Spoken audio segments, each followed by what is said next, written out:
Hey, Shalom Makim out there. Before I start, I would like to give all praises, all honor, and all glory unto Yahweh, Bahashim Yahushai, Bahashim Makakwadash, and a double honors to the apostles and to the elders of Great Millstone, and peace and mercy to the elect out there throughout the four corners of the earth, pushing and teaching this word in truth and in sincerity. All right, let me jump to Jeremiah 17 real quick. Um,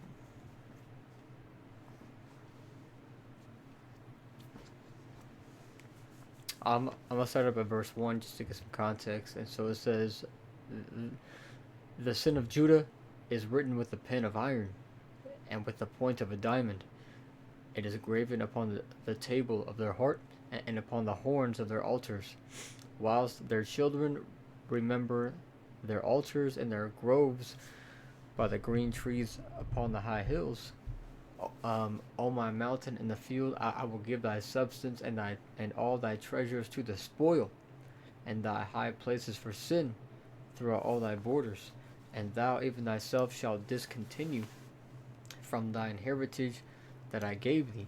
And so, you know, that's like, that's one of the points that I want to focus on in this lesson is how our people are discontinued from our heritage, but you know,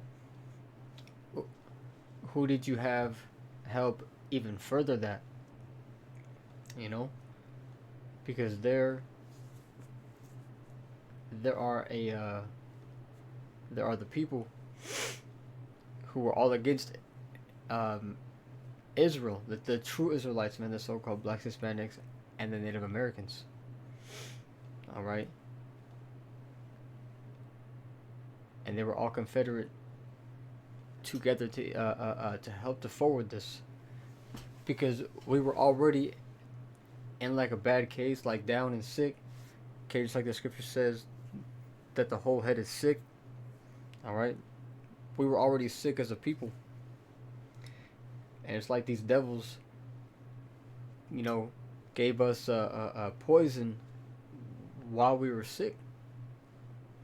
You know, but I'm gonna finish this before I get to the one that says that that the Lord with sword is pleased with them.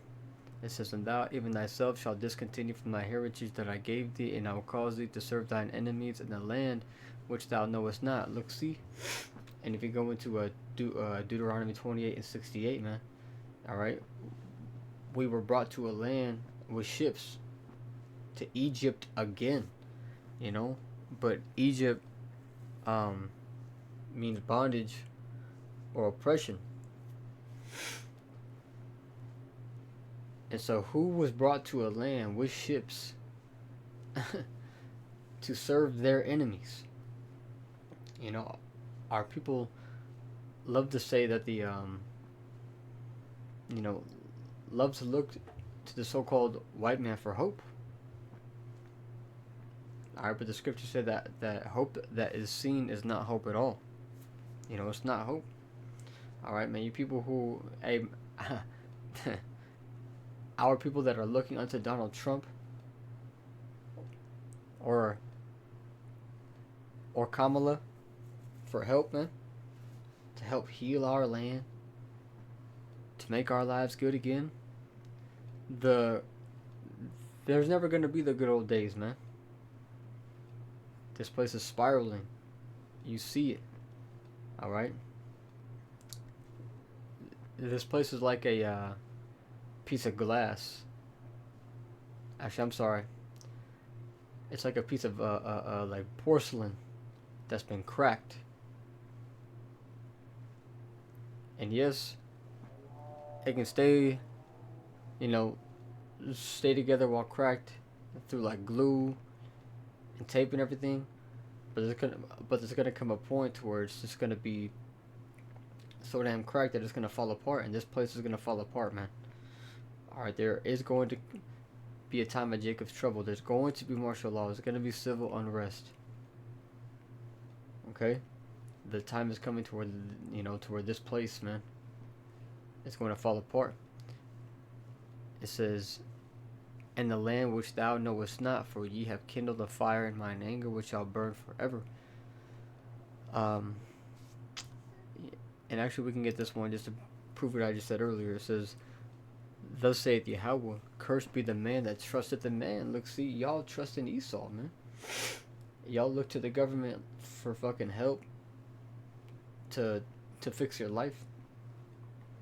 It says, "And maketh flesh his arm." You know, arms like a power. And whose heart departed from Yahweh. Okay, you people are completely departed from Yahweh, and you look everywhere for help except from Yahweh Bashim Yahushua himself.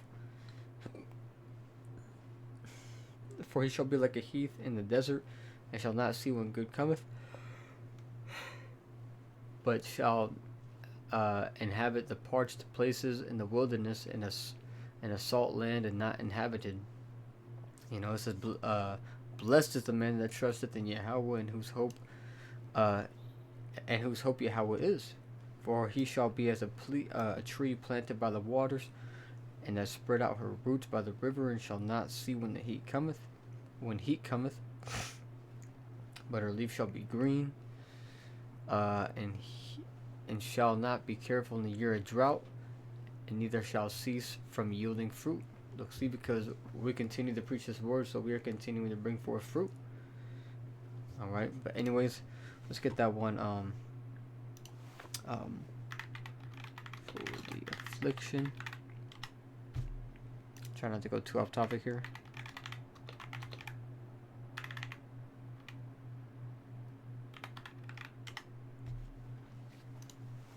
Zechariah 1 and 15. It says, "And I am very sore displeased with the heathen that are at ease." You know, because they had us build up their whole fucking shit, and we maintain it. Okay, we built it up and we maintain it. It says, "And I am very sore displeased with the heathen that are at ease, for I was but a little displeased, and they helped forward the affliction." You know, and how do they help to forward the affliction? Psalms the 83rd chapter. Let me start at verse, I'll start at the top. It says, "Keep not thou silence, O power, hold not thy peace, and be not still, O power. For lo, thine enemies make a tumult, and they that hate thee have lifted up the head. They have taken crafty counsel against thy people." Thy people, right? "And consulted against thy hidden ones." You know, we are the hidden ones. Alright, we are the ones who people don't know are God's chosen people. Alright? Because Esau has done everything in his power to completely erase the history of our people. We'll hold First Maccabees 3 and 48 on deck as well.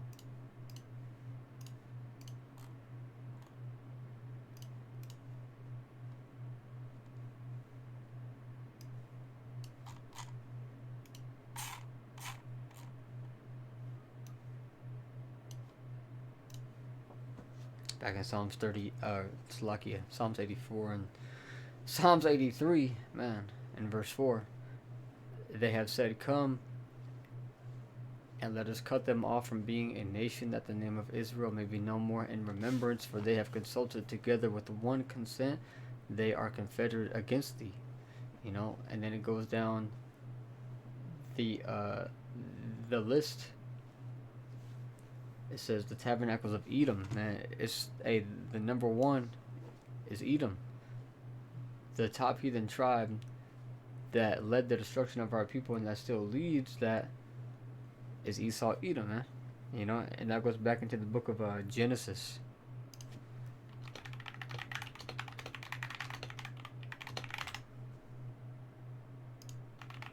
Let me get this one too before I forget about it. Hold that one on deck. Salakia, Genesis 27 and verse 41. It says, "And Esau hated Jacob because of the blessing wherewith his father blessed him. And Esau said in his heart, The days of mourning for my father are at hand. Then will I slay my brother Jacob. And so Esau has been in the spirit ever since that day. You know, it says I think this is the one that says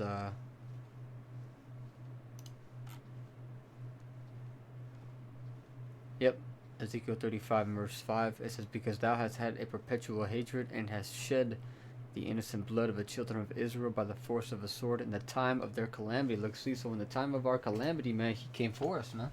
Alright, so we were down, and this man, this fucking devil took advantage of it.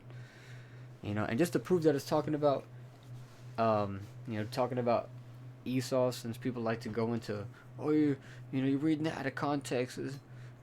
It's talking about old Mount Seir. Okay, Mount Seir is in Edom. So this is being directed at Esau, Edom. You know, and this is why it says in verse 2, Son of man, set thy face against Mount Seir and prophesy against it. You know, that's what we prophesy against, man. Alright? Because the Lord has said, just read the book of Obadiah. And the Lord is coming for y'all asses, man. It says, because thou hast had a perpetual hatred and hast shed the blood of the children of Israel by the force of a sword. And it was by the force of a sword, because the sword was, the sword was a blessing that Esau was given by Isaac. All right, so by his sword shall he live. It says, in the time of their calamity, in the time that their iniquity had an end, therefore as I live, saith the Lord Yahweh, I will prepare thee unto blood, and blood shall pursue thee. Sith thou hast not hated blood, even blood shall pursue thee. And I will make Mount Seir most desolate, and cut off from it him that passeth out, and him that returneth. Look, see? So this is why the scriptures tell us to, to not dwell with him, man. To not trust in him. Okay, it says, trust not your enemy. It says, never trust thine enemy. He is our enemy. Alright, and we're not making this a color thing. Okay, because not all so-called white people are Edomites. Alright? But a lot of them are. And that's why that is very, very important to do as the scriptures say. To judge righteous judgment and to try the spirit. There's another one that says, if thou gettest a friend, prove him first. Alright? Man, our people be so quick to be just so damn trusting. Man, you are the prey, man.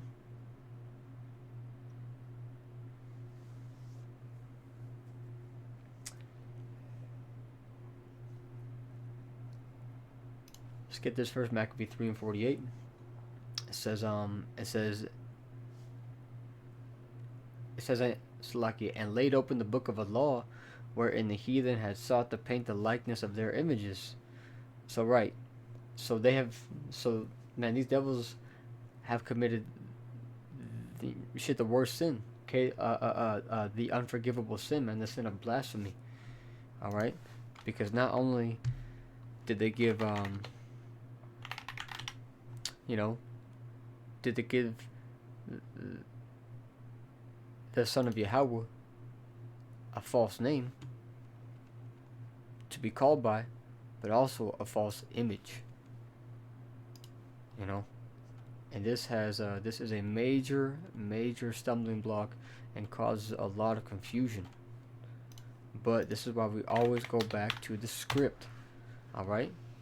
Shit is like, if you're playing a part in a play or doing a movie or something, and you're an actor, and you're having trouble, and you're confused as to what you're supposed to say, what do? You go back to the script, man.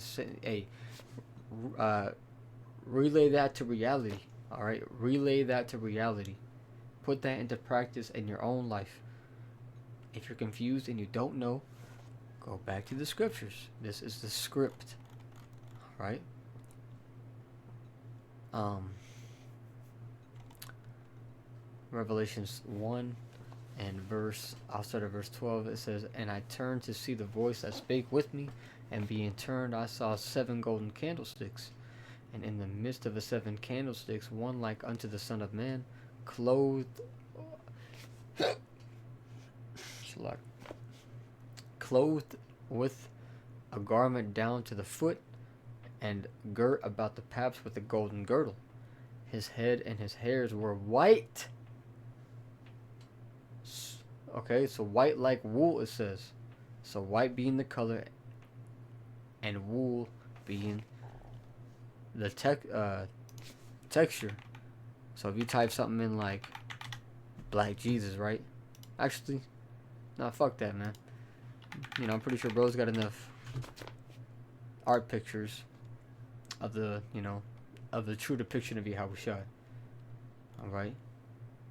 So, he looked like this.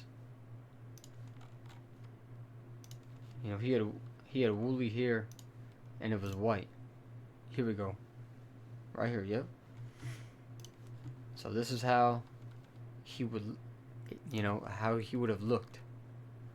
I think there's one even. Man, bro's been going in with these AI pictures, man. You know. Hey, shit. This AI was created for us. You know, to give us a glimpse of what it's gonna be like. Look at this, man. Power. Alright, but anyways, this is a correct depiction of the Lord. Not this. His hair was not white, and it was not woolly. It's false, man. You know, that's why it's important to go back to the script.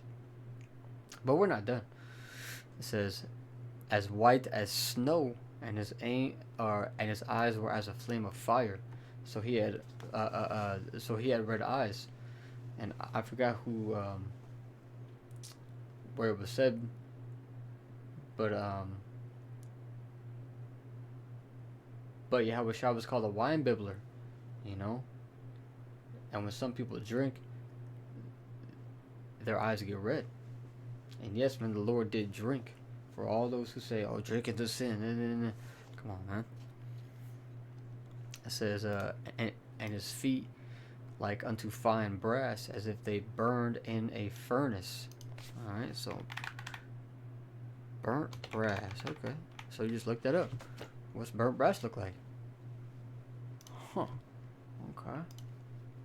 Wow, it's not that.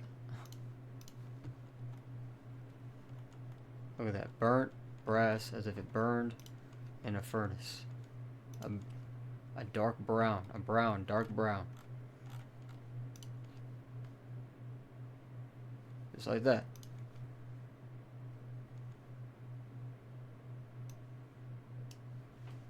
It says, "And his voice as the sound of many waters.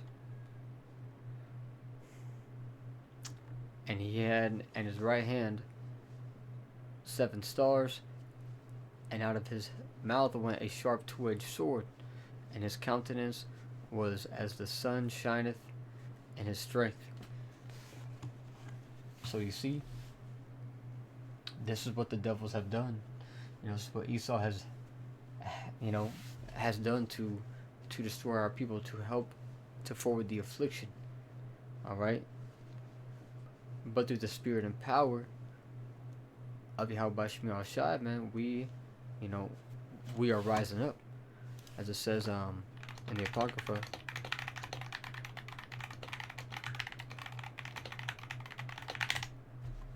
Ruth 2 and 20. It says, For I knew that they would not hear me, because it is a stiff-necked people, but in the land of their captivities they shall remember themselves. Look, see, we are coming back to who we truly are. And these devils know this, and they are, man, they're trembling, man. You know, they are about to come down upon you, Jake, man. They are about to execute the book of Revelations 12 and 12. 2nd Ezra's the 16th chapter. What is that, verse 70 on down? It says that there shall be a great insurrection upon those that fear the Lord. They're gonna cast you out of your houses. You know, cast cast some of us into prison for trial, man. But the key is to remain faithful, and He will give us a crown of life. So with that being said, I hope and pray that this was edifying. So until the next one, I'm gonna say shalom.